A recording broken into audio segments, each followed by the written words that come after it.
விஜய் வந்து நர்மதாக்காக வந்து என்ன பண்ணுறாரு, அந்த ப்ராஜெக்ட் வந்து சூப்பராக வந்து செஞ்சு முடிக்கிறாரு. அடுத்து வந்து என்ன பண்ண நைட்டெல்லாம் தூங்காதால விஜய்க்கு ரொம்ப டயர்டாக இருக்குது. அதை செஞ்சு முடிக்கிறதுக்கு காவேரி வந்து யாருக்கும் தெரியாமல் வந்து விஜய் வந்து பார்க்குறாங்க. விஜய் வந்து பார்த்துட்டு செம்மையாக வந்து திட்டுறாங்க. என்ன நினச்சிட்டு இருக்கீங்க உங்கள் மனசில், இப்படி பண்ணிட்டு இருக்கீங்க, நைட்டெல்லாம் செம்மையாக ஆட்டம் போடுறீங்க, அதுக்கப்புறம் பாட்டு வேறு அப்படி வச்சு விட்றீங்க, வீட்டில் யாரும் தூங்கலை, உங்களால் தான் அப்படி சொல்லிட்டு செம்மையாக திட்டி விடுறாங்க. காவேரி நான் எதுக்காக அப்படிலாம் பண்ணேன்னா அப்படி சொல்ல வராரு. உடனே அவங்க அம்மா வந்துட்டு ஐயோ அம்மா வந்துட்டாங்க, உங்களை என்ன செய்கிறதுன்னு எனக்கு தெரியல அப்படின்னு சொல்லிட்டு ஓடியே போயிடுறாங்க. போயிட்டு அப்படியே மறைஞ்சு நிற்கிறாங்க. அப்பாடா நல்ல காலம் அம்மா பார்க்கல, இவர்கிட்ட பேசுது அம்மா பார்த்தாங்க, என் கதை அவ்வளோதான் அப்படின்னு சொல்லிட்டு காவேரி வந்து ஏன் தான் அப்படி பண்ணுறாரோ அப்படின்னு சொல்லிட்டு டென்ஷனாக போகிறாங்க. அடுத்து வந்து இங்கே வந்து என்ன பண்ணுறாரு, நம்ம விஜய் வந்து ப்ராஜெக்ட் எடுத்துகிட்டு போயிட்டு நர்மதா கிட்ட கொடுக்குறாரு. நர்மதா வந்து மாமா நீங்களா செஞ்சீங்க அப்படின்றாங்க.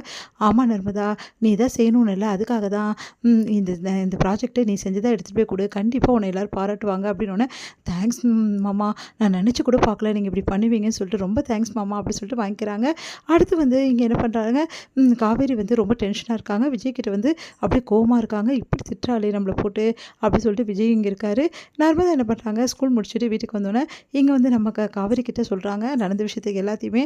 அக்கா நான் அவ்வளோ சந்தோஷமாக இருக்கேன்க்கா, என்னை எல்லோரும் பாராட்டினாங்க்கா, எல்லாத்துக்கும் காரணம் நம்ம மாமா தான்க்கா, என்னடி சொல்கிற அப்படின்னு நடந்த விஷயத்துக்கு எல்லாத்தையும் சொல்கிறாங்க. அதெல்லாம் கேட்டு விஜய் மேலே அப்படியே வந்து ரொம்ப கஷ்டமாக இருக்குது நம்ம வந்து காவேரிக்கு. காவேரி வந்து பாவம் அவர் அப்படி திட்டினேன், ஆனால் அவர் எவ்வளோ விஷயம் பண்ணியிருக்காரு நர்மதாக்காக பார்த்து பார்த்து நைட்டெல்லாம் தூக்கம் இல்லாமல் இந்த மாதிரி பண்ணி கொடுத்துருக்காரு. அவரை போய் நான் திட்டிட்டேனே அப்படின்னு சொல்லிட்டு மனசு கஷ்டப்படுறாங்க. இங்கே வந்து நர்மதா வந்து அக்கா இந்த மாதிரி மாமா கிடைக்க நான் கொடுத்து வச்சிருக்கேன், மாமா ரொம்ப நல்லவருக்கா, ப்ளீஸ்க்கா மாமா வெறுத்துறாதக்கா, மாமா உன்னையும் நல்லபடி வாழணும்க்கா, 2 பேரும் சேர்ந்து வாழணும்க்கா அப்படின்ட்டாங்க. சரி நீ பெரிய மனுஷமாக பேசாத, நான் பார்த்துக்கிறேன் நீ போ அப்படின்னு இங்கே வந்து போகிறாங்க நர்மதா. அடுத்து வந்து விஜய் வந்து பற்றி யோசிச்சுட்டே இருக்காங்க காவேரி. இங்கே என்ன பண்ணுறாங்க, கடைக்கு வந்து தேவையான விஷயங்கள் எல்லாமே வந்து பார்த்து பார்த்து பண்ணிகிட்ருக்காங்க, கடை திறப்புக்கு எல்லாத்தையுமே. விஜய் வந்து அப்படியே தனியாக ஃபீல் பண்ணி நிற்கிறாரு. அந்த டைமில் காவேரி வராங்க. காவேரி வந்து விஜய் பார்க்குறாங்க. விஜய் பார்த்துட்டு காவேரி சொல்கிறாங்க ரொம்ப தேங்க்ஸ் அப்படின்றாங்க. எதுக்கு அப்படின்றாங்க. அதான் திட்டிட்டு போனியே அப்புறம் என்ன தேங்க்ஸ் சொல்கிற அப்படின்னோடனே இல்லை உங்களுக்கு திட்டினதுக்கு தான் வந்து சாரிங்க அப்படின்றாங்க. என்ன காவேரி திடீர்னு சாரியெல்லாம் கேட்குற அப்படின்னோடனே இல்லை நீங்கள் நர்மதாக்காக ப்ராஜெக்ட் பண்ணி கொடுத்துருக்கீங்க, அதை தெரியாமல் நான் வந்து நீங்கள் வந்து எல்லோரும் டென்ஷன் படுத்துறீங்க பாட்டு வச்சு அப்படின்னு சொல்லிட்டு உங்களை திட்டேன். இப்போவாது புரிஞ்சுக்கிட்டே காவேரி, எனக்கு அது வரைக்கும் சந்தோஷம். நிறைய விஷயங்கள் இப்படி தான் காவேரி நீ என்னை பற்றி தப்பாகவே புரிஞ்சு வச்சுருக்க, அந்த விஷயத்தெல்லாம் எப்போ நீ கிளியர் பண்ணிக்க போகிறேன்னு எனக்கு தெரியல.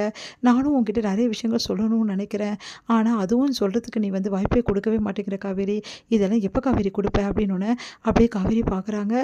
இங்கே பாரு காவேரி, நர்மதாக்கு நான் செய்ய வேண்டியது வந்து நீ வந்து தேங்க்ஸ் சொன்னாலும் சரி சொல்லனாலும் சரி, நர்மதா வந்து எனக்கும் சிஸ்டர் மாதிரி தான், உன்னோட சிஸ்டர் வந்து எனக்கும் சிஸ்டர் மாதிரி தானே சொல்லு. நர்மதா சின்ன குழந்தை, அவளை நான் குழந்தையாக தான் நினைக்கிறேன் காவேரி, அதனால் அவளுக்கு செய்கிறதுக்கெல்லாம் தயவு செய்து தேங்க்ஸ் சொல்லாத. நான் அவள் மாமா காவேரி, மாமானா என்னன்னு தெரியும்ல, அப்பா மாதிரி, அதனால் நான் அவளுக்கு செய்கிறதுக்கெல்லாம் நீ எதுவுமே சொல்லாமல் இரு, அது போதும் எனக்கு அப்படின்றாரு. அப்படியே பார்த்துட்டே இருக்காங்க.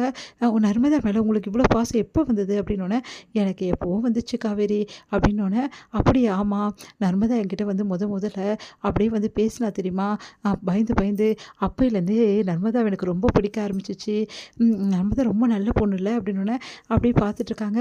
விஜயா இது இப்படிலாம் பேசுறது அப்படின்னு சொல்லிட்டு காவேரிக்கு ஒன்றுமே புரியாமல் அப்படியே பார்த்துட்ருக்காங்க.